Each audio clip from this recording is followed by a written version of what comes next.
Nothing prepares you for the sound of your wife moaning another man's name in your house.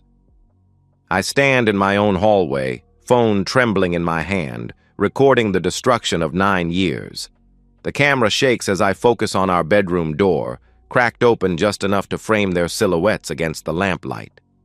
Erin's back arches. Jason's hands grip her waist. The wedding photo on the nightstand watches it all happen. 3 weeks ago, her texts turned cold. Clipped responses where paragraphs used to flow. Working late again became her evening anthem. The showers stretched longer. She'd emerge pink-cheeked, avoiding eye contact, claiming exhaustion when I reached for her. I should have known then. Instead, I bought her excuses, trusted her lies, made dinner reservations she'd cancel with 30 minutes notice, claiming client emergencies that couldn't wait. Jason's name peppered her conversations like salt in an open wound. Her mentor, she called him. The man helping her climb the corporate ladder. He's helping her climb something, all right. The dread had been building in my chest for weeks, a tumor of suspicion I couldn't cut out. Tonight I came home early from my business trip. Surprise, I'd thought. Maybe we could salvage what felt broken. I parked in the garage, used my key, heard the sounds before I saw anything. Soft gasps, the creak of our mattress, her voice calling his name like she used to call mine. My feet carry me closer. The floorboard outside our bedroom groans under my weight, but they don't hear. Too lost in each other to notice the husband recording their betrayal from 3 feet away. Jason's wedding ring catches the light as his fingers tangle in her hair. Married. Of course he's married. Erin knows his wife, has sat across from her at company dinners, smiled while shaking her hand. I should kick down the door, scream, throw punches, demand explanations that won't satisfy the hole they've carved in my chest. Instead, I wait. Document. Let the phone capture 30 seconds of evidence before I step into view. Having fun? They freeze. Jason scrambles backward, sheets tangling around his legs. Erin's eyes find mine, wide, horrified, searching for words that don't exist. David, don't. I slip the phone into my pocket. Get dressed, both of you. Then get out of my house. Jason fumbles for his clothes, face flushed red. Look, man, I can explain. The punch comes from somewhere deep, somewhere I didn't know existed. My fist connects with his jaw, sending him stumbling backward into the dresser. He hits hard, wedding photos crashing to the floor. Erin screams. Jason touches his split lip, staring at the blood on his fingers. You have 5 minutes, I say, my voice steady despite the earthquake in my chest. Then I call your wife. Then I call the police. Jason's eyes dart between me and the door. He grabs his shirt, his shoes, not bothering with his belt. Coward. Erin pulls the sheet around herself, tears streaming. David, please, let me explain. There's nothing to explain. I turn toward the door, then pause. Don't worry. This isn't over. Not even close. I drive until the adrenaline burns off, leaving behind something colder, harder. The man who walked into that house died in the hallway. What sits behind this steering wheel is something else entirely. 9 years. 9 years of shared dreams, whispered promises, building a life together. I think of our wedding day, how she cried during her vows, claiming she'd never felt love like this. How she insisted on writing them herself because Hallmark cards couldn't capture what we had. Lies. All of it. I park outside a 24-hour diner, the kind that serves coffee strong enough to wake the dead. The waitress looks like she's seen everything twice. She pours without asking, recognizing something in my face that needs caffeine more than conversation. My phone buzzes. Erin's name lights up the screen. I decline the call, then another, then a third. She switches to texts. David, please. We need to talk. It's not what you think. I love you. I've always loved you. Please come home. Each message is another nail in the coffin of whoever I used to be. That man would have believed her, would have crawled back, grateful for scraps of affection, would have asked what he did wrong, how he could fix this. But that man is dead. I pull out my laptop, connecting to the diner's Wi-Fi. First stop, our bank account. Joint checking, joint savings, the investment fund we'd been building for a house upgrade. I document every transaction from the last 6 months. Hotel charges I didn't make, restaurants where I wasn't present, lingerie purchases that never made it to our bedroom. Erin's iCloud syncs automatically to my iPad, a convenience she insisted on years ago for sharing photos. Now it's an archive of her betrayal. Screenshots of flirty messages with Jason dating back 4 months. Photos she sent him. Videos I can't bring myself to watch. The evidence tells a story I was too blind to read. Late nights that weren't about work. Business trips that coincided with Jason's travel schedule. The way she'd smile at her phone during dinner, claiming it was just her sister.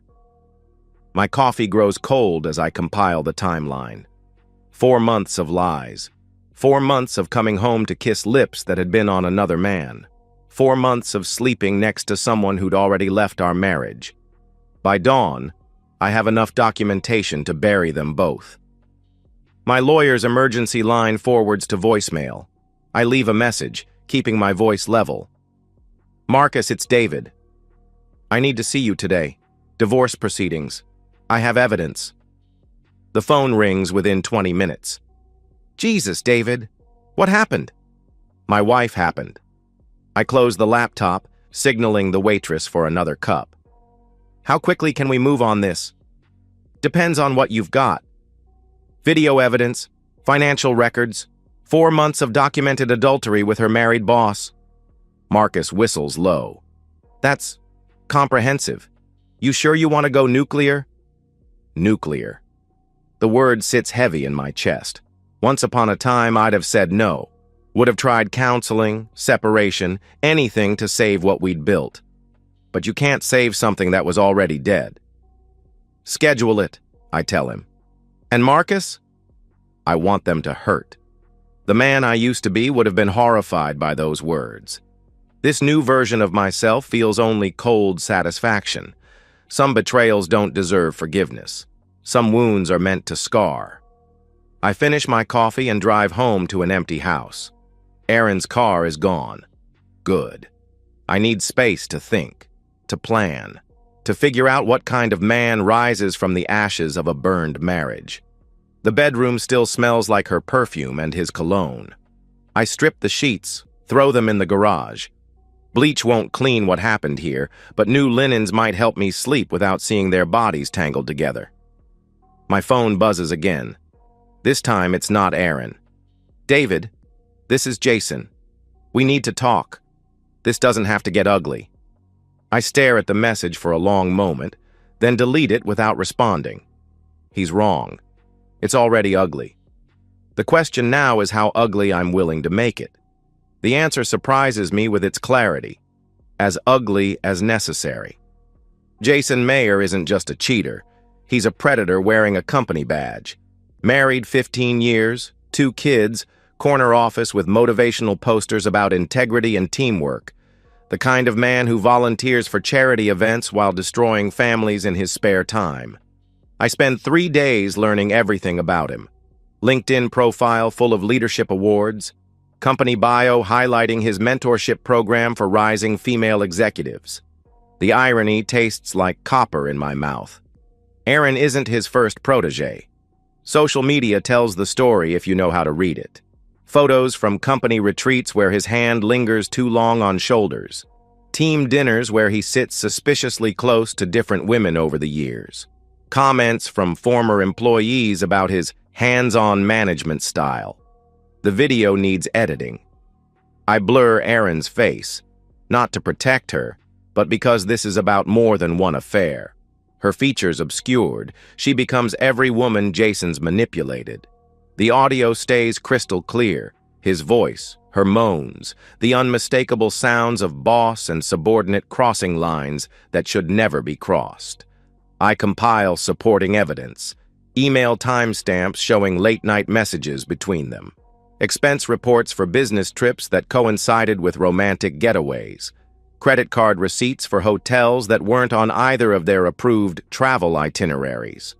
The anonymous email goes to 3 addresses: HR, the company's board liaison, and their legal department. The subject line reads, "Potential pattern of workplace harassment, urgent review required." My message is clinical, professional. To whom it may concern. Attached, you will find evidence of potentially illegal conduct by Jason Mayer, Regional Sales Director. The documentation suggests a pattern of inappropriate relationships with female subordinates under his direct supervision. This material was obtained legally and represents a clear violation of company policy regarding workplace harassment and abuse of power. I trust you will investigate this matter with the urgency it deserves.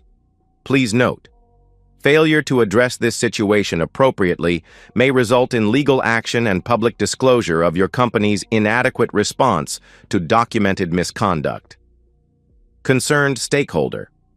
I send it at 6 a.m. on a Tuesday, knowing it will hit their inboxes before coffee, before excuses, before Jason can spin his way out of consequences. By Thursday, whispers float through their office building. A friend of a friend mentions Jason's sudden absence from meetings.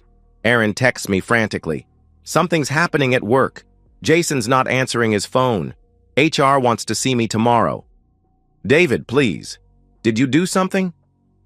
I don't respond. Let her connect the dots. Let her understand what happens when you betray someone who actually pays attention. Friday afternoon, Jason Mayer submits his resignation effective immediately. His LinkedIn profile disappears by evening. The company issues a memo about strengthening their workplace conduct policies. Erin calls 17 times. I decline them all. She shows up at my apartment Saturday morning, dark circles under her eyes, looking smaller than I remember. "You destroyed him," she says through the door. "He lost everything." "Good," I reply without opening it. "He destroyed my marriage. Now we're even." "David, please, let me explain. It wasn't supposed to happen like this." "How was it supposed to happen, Aaron? With me never finding out? With you having your cake and eating it too?" Silence stretches between us, heavy with 4 months of lies. "I never meant to hurt you." "But you did. Repeatedly. For months." I lean against the door, feeling the weight of her presence on the other side. "And you would have kept doing it if I hadn't walked in." She's crying now. I can hear it in her breathing. Once, that sound would have broken me. Would have had me opening the door, taking her in my arms, promising we could fix this. That man is dead. He died watching his wife choose another man in their bed. "Go home, Aaron. My lawyers will be in touch." Her footsteps retreat down the hallway. I wait until I hear her car start before I pour myself a drink and toast the silence. Some people think revenge is about anger. They're wrong. The best revenge is calculated, cold, surgical in its precision. Jason thought he could take what was mine without consequences. He was wrong about that too. Money talks, but it also walks. 3 weeks of careful planning with Marcus ensures every legal move is airtight. Joint accounts require both signatures to close, but individual withdrawals under certain thresholds don't trigger automatic notifications. I've been paying our bills for years, managing our investments, handling the paperwork Erin found tedious. Her oversight becomes my advantage. I liquidate everything I legally can. The emergency fund we'd built for house repairs, my individual retirement account, stock options from my company. The money flows into an account she doesn't know exists, opened the day after I caught them. Marcus serves her divorce papers at work. Timing matters. I want her colleagues watching, want them to whisper about why Erin Hartwell is receiving legal documents during her performance review. The office gossip mill will do the rest. She calls immediately. "David, what the hell? You froze our accounts?" "I secured my assets," I correct. "There's a difference. I can't access anything. The credit cards aren't working." That's unfortunate. Her voice climbs higher. This is financial abuse. My lawyer says, your lawyer can request temporary support through the court. Good luck with that, considering the evidence I've provided. The evidence sits in a manila folder on Marcus's desk. Screenshots from her own iCloud backup showing 4 months of infidelity, hotel receipts, romantic messages, photos she sent Jason that would make her mother weep. Speaking of her mother, Linda Parsons raised Erin to be a good Christian woman, married her high school boyfriend, stayed faithful through 43 years of marriage, volunteers at the church nursery every Sunday. She believes marriage is sacred, divorce is failure, and adultery is the ultimate betrayal. I select the tamest screenshots. Nothing explicit, just enough to tell the story. Messages about meeting Jason at hotels, references to lying to me about work trips, her own words condemning her. The email to Linda is brief. Mrs. Parsons, I thought you should know why Erin and I are divorcing. I'm sorry you have to learn about your daughter this way. David, I send similar packages to her sisters, her book club, her church prayer group. Not out of cruelty, out of clarity. These people loved us as a couple, invited us to dinners, asked when we were having children. They deserve to know why that future died. Erin's social circle implodes within days. Her sister calls me, voice thick with disappointment. David, I'm so sorry. We had no idea. Her book club leader sends a card, praying for your healing during this difficult time. Even our mailman asks if everything's okay after seeing Erin loading boxes into her car. The isolation hits her harder than the financial squeeze. Erin was always social, needed approval like oxygen. Watching her support system crumble brings the first smile I've felt in weeks. She tries to reach out through mutual friends, but word spreads quickly in our circle. The evidence speaks for itself.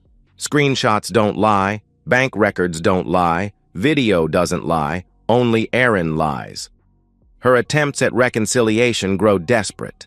She leaves flowers outside my apartment, sends handwritten letters claiming Jason manipulated her, that she was vulnerable after my promotion required more travel, that she never stopped loving me. Each excuse reveals more of her true character.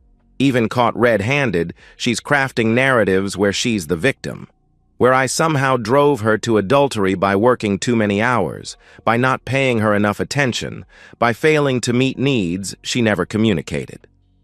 The final letter arrives on expensive stationery, probably purchased with the last of her available credit. David, I know you hate me. I understand why. But please remember that we were happy once. We were good together. Doesn't that count for something? Can't we try to save what we built? I'll do anything. Counseling, whatever you need. Jason doesn't matter. He never mattered. You're my husband. You're supposed to fight for us. Please don't throw away 9 years for one mistake.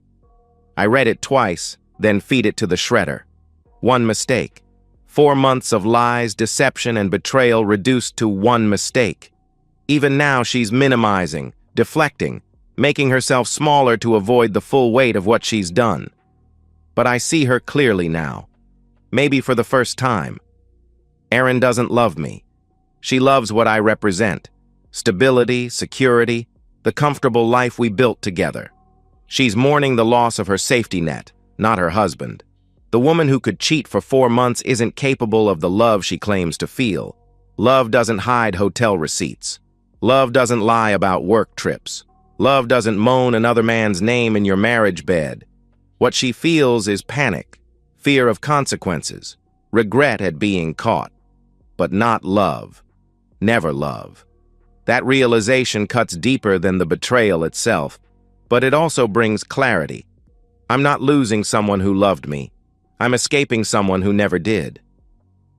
She shows up at my apartment 6 weeks after the papers were served. The building's buzzer crackles with her voice at 9 p.m. on a Tuesday, desperate and small. David, please, I just need 5 minutes. I could ignore her. Should ignore her. Marcus warned me against contact outside legal channels, but something in her tone, broken, hollow, makes me curious about what's left of the woman I married. I buzz her up. When the elevator opens, I barely recognize her. 20 pounds lighter, her face gaunt, wearing clothes that hang loose on her shrinking frame. The Erin I knew was meticulously put together, never left the house without makeup, spent an hour each morning perfecting her appearance. This woman looks like she's been surviving on coffee and desperation. "Thank you," she whispers, stepping into my apartment. She glances around, taking in the changes. New furniture, different art, no trace of our life together. It looks good, different, but good. I don't offer her coffee or a seat. This isn't a social visit. "What do you want, Erin?" I questioned. She wraps her arms around herself, suddenly fragile. "I wanted to see you, to explain." "There's nothing to explain," I replied. "Yes, there is." Her voice cracks. "You think you know what happened, but you don't understand." "I understand perfectly." I keep my distance, staying near the door. "You chose to have an affair with your married boss for 4 months. You lied to me every day. You brought him into our bed. What else is there to understand?" Tears track down her cheeks.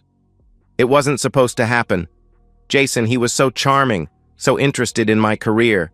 He made me feel important, valued." "And I didn't?" I asked. "Not the same way. You loved me, but he saw me, really saw me, my potential, my intelligence.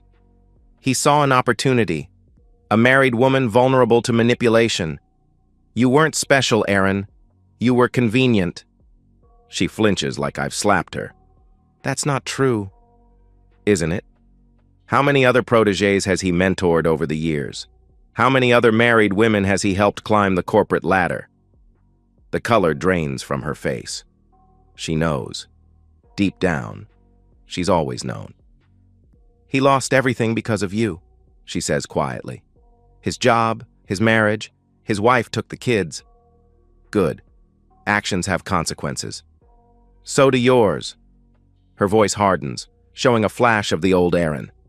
"You destroyed 2 families, David, not just ours. His children will grow up in a broken home because of what you did. His children will grow up knowing their father is a predator. That's not my fault. It's his." She stares at me, searching for cracks in my resolve. Finding none, she tries a different approach. "Do you remember our 3rd anniversary? We drove to that little bed and breakfast in Vermont. You said you'd never been happier." "I remember," I replied. "You meant it. I could see it in your eyes. You loved me completely." She steps closer. "That man is still in there somewhere. The man who would forgive me, who would fight for us. That man died in our hallway 6 weeks ago." "David." "No." I move toward the door, hand on the knob. "That man loved someone who didn't exist. A fiction you created to keep him comfortable while you got what you wanted elsewhere." She's sobbing now, mascara streaming down her cheeks. "I loved you. I still love you. You love what I provided. Security, stability, someone to come home to when Jason wasn't available. But you never loved me, Erin. If you had, none of this would have happened. That's not fair." "Fair?" The word tastes bitter. "Was it fair when you chose him over me every day for 4 months? Was it fair when you lied about work trips so you could be with him? Was it fair when you brought him into our bed?" She has no answer for that. "I have one question," I continue, "and I want the truth for once. Did you ever love me? Really love me? Or was I just the safe choice while you waited for something better?" The silence stretches between us, heavy with the weight of 9 years. Her answer, when it comes, is barely a whisper. "I thought I did." There it is. The truth that cuts deeper than any betrayal. 9 years of marriage reduced to, "I thought I did." "Get out," I say quietly. "David, please. Get out of my apartment. Get out of my life. Don't contact me again." She reaches for the door handle, then turns back one last time. "What if I could prove it? What if I could show you that what we had was real? It wasn't real, Erin. It was never real. You made sure of that. The door closes behind her with a soft click. I listen to her footsteps retreat down the hallway, then pour myself 3 fingers of bourbon and toast the silence. Some questions don't deserve answers. Some people don't deserve second chances, and some marriages deserve to die. 6 months later, the divorce is final. I sit in my new house, not the lake property I'd dreamed of sharing with Erin, but a smaller place with clean lines and no memories. The papers arrived this morning via certified mail, official stamps marking the legal death of what I once thought was love. Erin works at a call center now, customer service for an insurance company, fielding complaints from angry policyholders for $12 an hour. Her LinkedIn profile, when it existed, had showcased a rising marketing executive with ambitions and connections. That woman disappeared along with Jason Mayer. Jason himself has vanished from professional circles entirely. His wife took the kids to her mother's in Oregon, filing a restraining order that keeps him 500 miles from his former life. Last I heard, he was selling used cars in Nevada, trading on charm that's lost its shine. I've been promoted twice since the divorce. Turns out, removing the distraction of a failing marriage does wonders for professional focus. My new boss appreciates dedication that doesn't split between work and home damage control. The house feels different than anywhere I've lived before. Quiet, but not empty. Clean without being sterile. Mine in a way our shared spaces never were. Friends ask if I date. The question seems premature, like asking someone fresh from surgery if they're ready to run marathons. The wound has healed, but the scar tissue is still tender. Besides, I'm learning to enjoy my own company. 9 years of accommodating someone else's moods, schedules, and needs created habits I'm still unlearning. Simple pleasures become profound when you don't have to negotiate them. Coffee at sunrise, reading until midnight, deciding dinner based on what I want rather than what we agreed on. Erin tried to contact me twice after the divorce finalized. Both times through mutual friends, asking if I'd consider meeting for closure. I declined through the same intermediaries. Some chapters don't need epilogues. The last message came through my brother.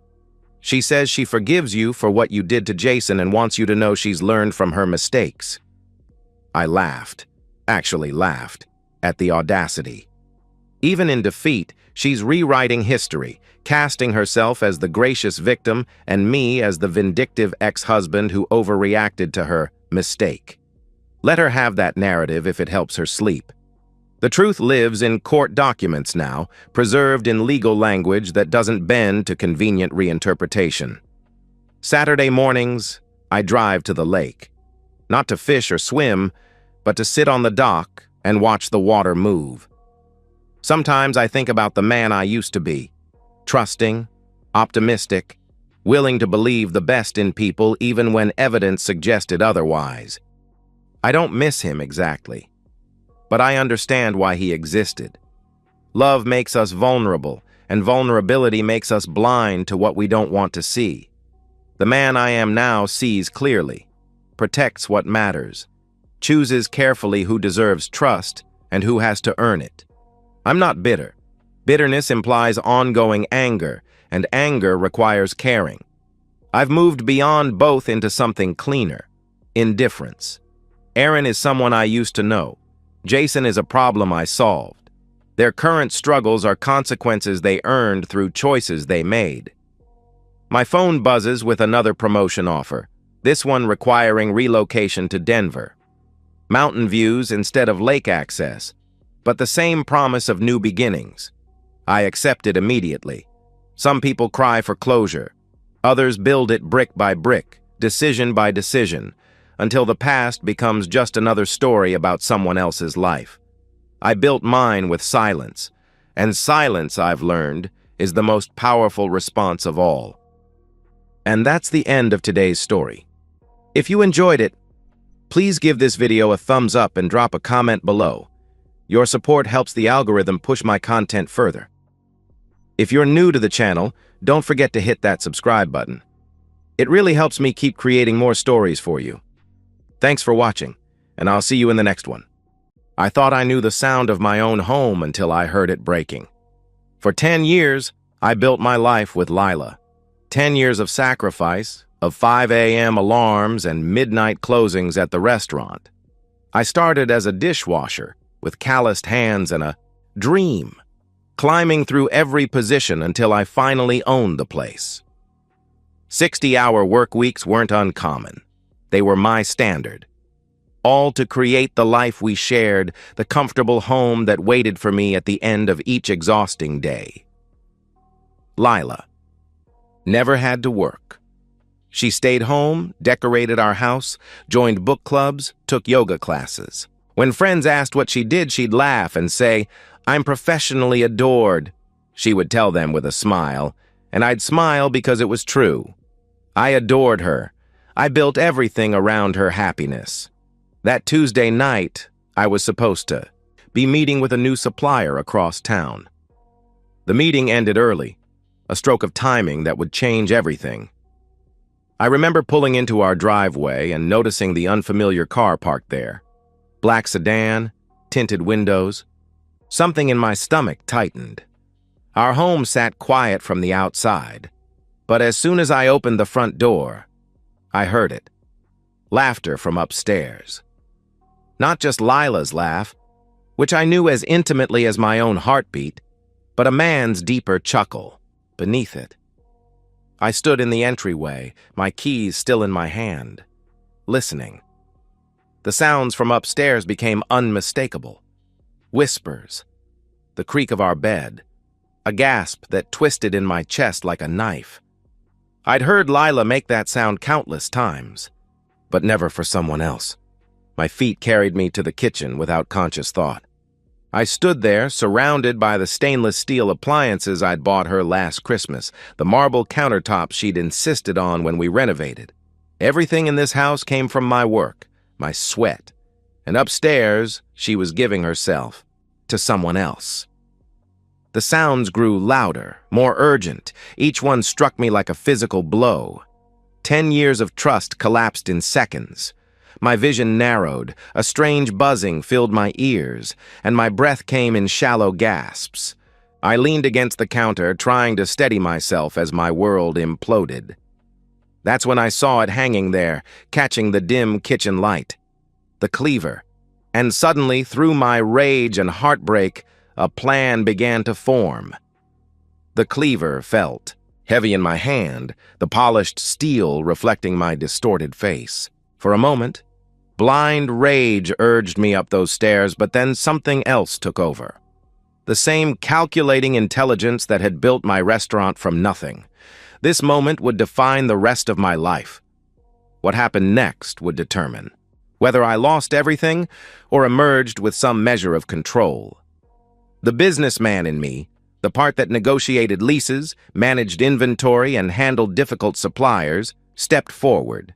I set the cleaver on the counter and pulled out my phone. The voices upstairs continued, oblivious to my presence. Lila laughed again, that intimate laugh that used to be mine alone. I opened the recording app and pressed start, capturing the unmistakable sounds of their betrayal. But audio wouldn't be enough.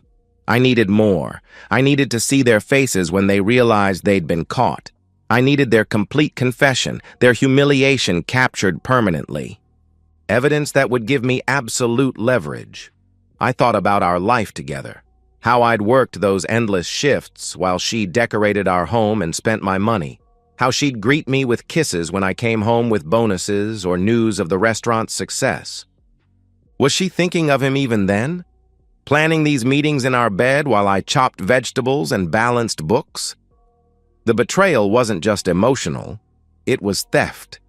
Theft of my trust, my time, my labor. Everything I'd built was at risk unless I controlled what happened next. Upstairs, a headboard knocked rhythmically against our bedroom wall. I fought the urge to vomit and focused instead on strategy. Divorce proceedings, asset protection, reputation destruction. My mind clicked through.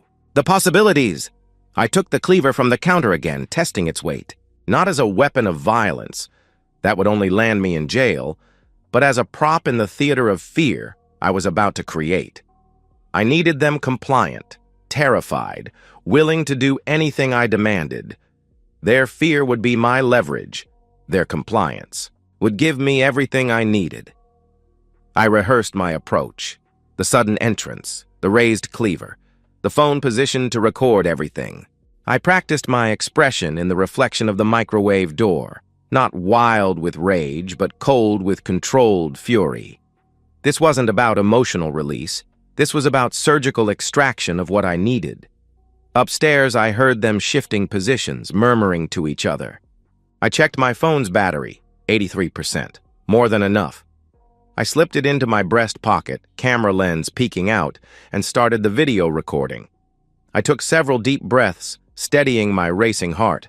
The cleaver gleamed in the kitchen light as I gripped it firmly. This was my house, my life, my future at stake. I took one last deep breath, cleaver gleaming in my grip, phone recording in my pocket, and started toward the stairs. They were about to star in their own destruction. Kicked our bedroom door open with calculated force. The wood splintered around the lock, and the door crashed against the wall with a sound like a gunshot. Lila screamed, clutching sheets to her naked body. Her lover, Dave Matthews, a regular at the country club, froze mid-motion above her. His, back to me. I recognized his salt and pepper hair instantly. He'd shaken my hand at community events, knowing all along he was sleeping with my wife. "Don't move," I commanded, my voice terrifyingly calm even to my own ears. I raised the cleaver deliberately, letting the overhead light catch its edge. Dave turned his head slowly, his face draining of color when he saw me. He scrambled backward, falling off the bed and scrabbling for his clothes on the floor. "Jacob, please," Lila begged, her voice high with terror. "This isn't—" "Shut up," I cut her off, my words like ice. "Don't speak unless I tell you to." Dave had managed to pull on his boxers, his hands shaking violently. "Listen, man, I can explain," he stammered. "This was a mistake. It just happened." I laughed, a sound entirely devoid of humor. "Just happened? In my bed? With my wife?" I stepped closer, cleaver raised. "How many times has it just happened, Dave?" "Please don't hurt me," he whimpered, backing against the wall.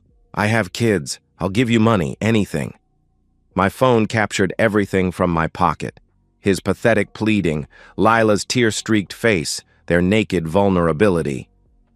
This was my show now, my direction, my script. "Both of you, listen carefully," I said. "I'm going to tell you exactly what's going to happen." I pulled out my phone, showing them the active recording.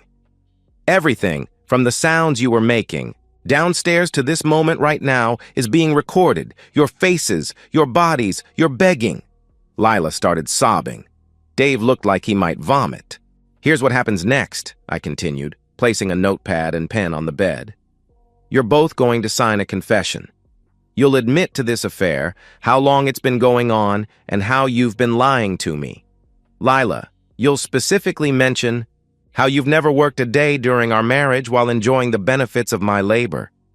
"And if we don't?" Dave asked, a flicker of defiance crossing his face. I smiled coldly.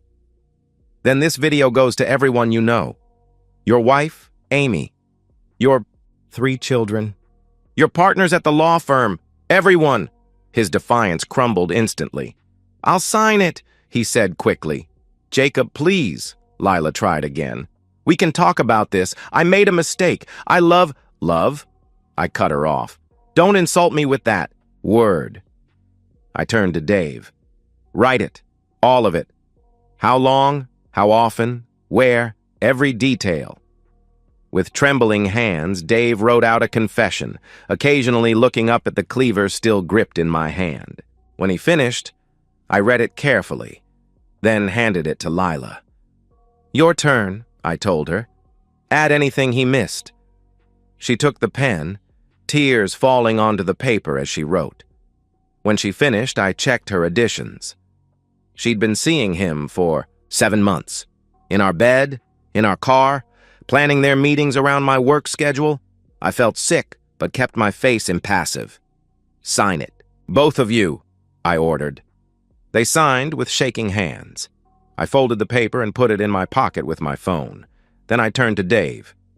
"Get dressed. You're leaving." He scrambled into his clothes, not meeting my eyes. "One more thing," I said, when he was dressed.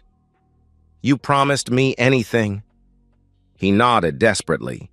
I put down the cleaver and delivered a single hard punch to his face. His nose cracked under my knuckles. As he doubled over, I drove my knee into his stomach. He collapsed to the floor, gasping. "That's merciful compared to what I could do," I said, hauling him to his feet by his collar. "Now get out of my house and pray we never meet again." I marched him downstairs and shoved him out the front door. His car peeled away from the curb, leaving black marks on the pavement. When I returned upstairs, Lila had pulled on a robe and was sitting on the edge of the bed, her makeup streaked down her face. "Jacob, I know I've hurt you," she began, her voice softening into the tone she used when she wanted something. "But we can work through this. For 10 years. You have 30 minutes to pack essentials," I interrupted. "Then you're leaving. If you're not gone by then, I'm calling the police." "This is my home too," she protested, a flash of entitlement breaking through her tears. "No, it's my home," I replied firmly. "Paid for with my money, from my business that I built while you did nothing but cheat." I gestured to the confession. "I have everything I need to ensure you get nothing in the divorce." "Where am I supposed to go?" she asked, her voice cracking. "That stopped being my problem the moment you invited another man into our bed," I answered coldly. I checked my watch. 28 minutes now.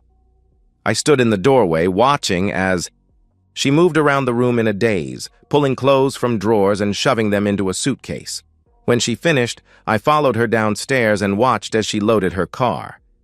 "Jacob, please," she tried one last time, standing in the driveway. "Don't throw away 10 years. People make mistakes. We can get counseling." I said nothing, just stared until she got into her car.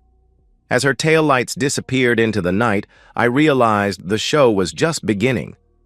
Now came the real work. At 6 a.m., I called Michael Brennan. As my restaurant's lawyer and a regular customer who enjoyed significant discounts, he owed me favors. I explained the situation, sent him the video and scanned confession, and asked him to meet me for breakfast. "This is about as clear-cut as it gets," Michael said 2 hours later, sliding the papers back across the table at the diner. We'd chosen a place across town, away from my restaurant and any potential gossip. "With this evidence, she'll get nothing. No alimony, no property division. We can file for an at-fault divorce immediately." I nodded, relief washing through me. "How quickly can we move?" "I'll file today," he replied. "We'll need to protect your assets immediately.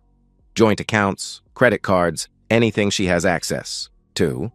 By noon, I'd changed the locks on the house, reset all passwords, and frozen our joint accounts after transferring the bulk of the money to my business account. I documented every piece of furniture, every appliance, every renovation that had been paid for with my restaurant earnings. My phone buzzed constantly with messages from Lila. "Jacob, please talk to me. I made a terrible mistake. I'm so sorry. Where am I supposed to go? I have no money. I love you. We can fix this." I ignored them all. The video was my insurance policy, not just for divorce court, but to ensure neither Lila nor Dave could retaliate with lies or attempts to salvage their reputations. But as evening fell, I found myself facing a moral dilemma. During our confrontation, I'd promised Dave that signing the confession would keep the video private, that his compliance would protect him from complete destruction. Had I meant it, or was it just another manipulation? I sat at my kitchen table, laptop open, researching Dave Matthews. LinkedIn showed he was a senior partner at a respected local law firm. Facebook revealed his picture-perfect family. Wife of 20 years, 3 teenage children, church membership, Little League coaching. His entire life was built on his reputation as a family man and community leader. I prepared 2 envelopes. In the first, I placed a USB drive containing the video and a copy of the confession, addressed to the managing partners at his law firm. In the second, the same contents addressed to his wife. For 3 days, these packages sat on my kitchen counter like loaded weapons while I wrestled with my conscience. My business reputation was built on being a man of my word. Suppliers trusted my handshakes. Employees knew my promises were gold. Even in the restaurant world's chaos, I maintained order through honesty and honor, but the betrayal had fundamentally changed me. The man who had built that reputation died the moment he heard another man's laughter in his bedroom. Dave had made his choice when he entered my home, my bed, my wife. He'd stolen my trust. Why should he keep his intact? I thought of him returning to his family after leaving my house, washing my wife's scent from his skin before kissing his children goodnight. I thought of him sitting across from clients, maintaining his professional facade while betraying the most basic codes of decency. On the 4th day, Lila's messages changed tone. My friend says I'm entitled to half of everything. The house is as much mine as yours. I'll fight for what I deserve. I made sacrifices too. You'll regret treating me this way. I know things about your business. I stared at the threats glowing on my phone screen. 10 years of supporting her, providing everything, and this was her response when faced with consequences. The decision about the packages suddenly became clear. I was still staring at those packages when I heard a key scraping in my front door, the lock. I'd changed 4 days ago. I moved to the front door and pulled it open before the locksmith could begin working. Lila stood on the porch, startled by my sudden appearance. The locksmith, a young man with a toolbox, looked uncomfortably. Between us, your key doesn't work anymore, I said calmly, because this isn't your home anymore. I live here, Lila insisted, her voice rising. You can't just lock me out of my own house. I turned to the locksmith. Sir, I'm the legal owner of this property. My wife and I are in divorce proceedings. I'd advise you not to tamper with my locks unless you want to be involved in a legal situation. The man backed away. I don't want any trouble, he said quickly. You folks need to sort this out. He hurried back to his van. Lila's composed facade cracked as her escape route drove away. She looked thinner, with dark circles under her eyes. Her designer clothes had been replaced by jeans and a plain sweater. Jacob, please, she said, her voice softening. I've been staying on Meredith's couch. I have nowhere to go. My parents won't talk to me after what happened. That sounds like the natural consequence of your actions, I replied. It was a mistake, she insisted. Meredith kept saying how you were always working, how I deserved attention, how all marriages go through phases. She introduced me to Dave at her party. It just happened. I almost laughed at the absurdity. Nothing just happens for 7 months, Lila. That's called a choice. A series of choices, actually. Thousands of moments when you could have stopped but didn't. I was lonely, she countered, tears welling in her eyes. You were always at the restaurant. I made one terrible mistake. 7 months of mistakes, I corrected. In our bed, in our home, while I worked to give you the life you enjoyed, her strategy shifted, tears disappearing instantly. Fine. My lawyer says I'm entitled to half of everything. The house, the restaurant. Your lawyer is misinformed, I cut in. Your signed confession detailing how you contributed nothing while living off my business earnings might interest them, as would the video evidence. Her face paled. You wouldn't. I wouldn't what? I asked. Use evidence of your betrayal? Why not? You betrayed me in every possible way. Because you're better than that, she tried. You're not cruel, Jacob. I wasn't cruel, I agreed. Until you taught me how. I stepped past her onto the porch, the 2 packages in my hand. Without breaking eye contact, I walked to the mailbox at the end of our driveway and dropped them in. The metal lid clanged shut with finality. What did you just do? Lila asked, fear creeping into her voice. One package contains the video and confession addressed to Dave's law partners, I explained, walking back toward her. The other is addressed to his wife. They'll arrive tomorrow. The color drained from her face. You promised him. I promised him nothing, I corrected. I extracted what I needed, just like you extracted what you needed from me for 10 years. You've destroyed his life, she whispered. No, Lila, I replied firmly. You destroyed his life. You destroyed our marriage. You both made your choices. Now you get to live with the consequences. What about me? She asked, her voice small. The divorce papers have been filed, I answered. Your confession ensures it will be swift and entirely in my favor.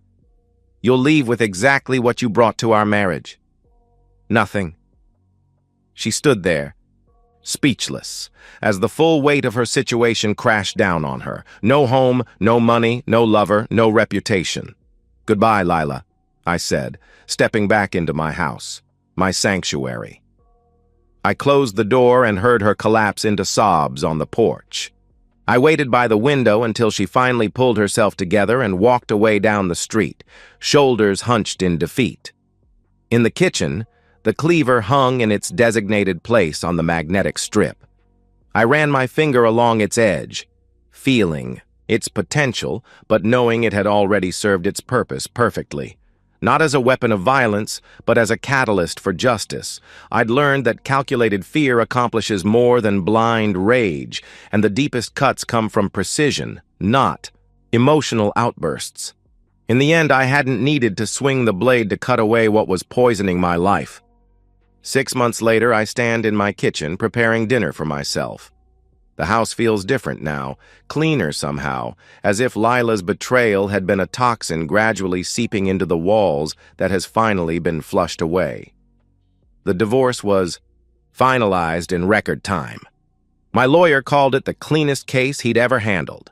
My savings remain untouched, the house is solely in my name, and the restaurant continues to thrive. I've even opened a second location across town.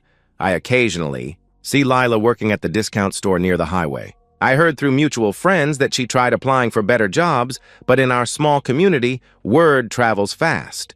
The whispers follow her everywhere. No one will hire the woman who betrayed her hard-working husband while living off his labor. Dave. Matthews disappeared entirely. His law firm asked for his resignation the day after my package arrived. His wife filed for divorce immediately. I heard he moved to Arizona, starting over with nothing but the clothes he packed in his car. Lila still sends messages sometimes. Apologies. Claims that she's changed.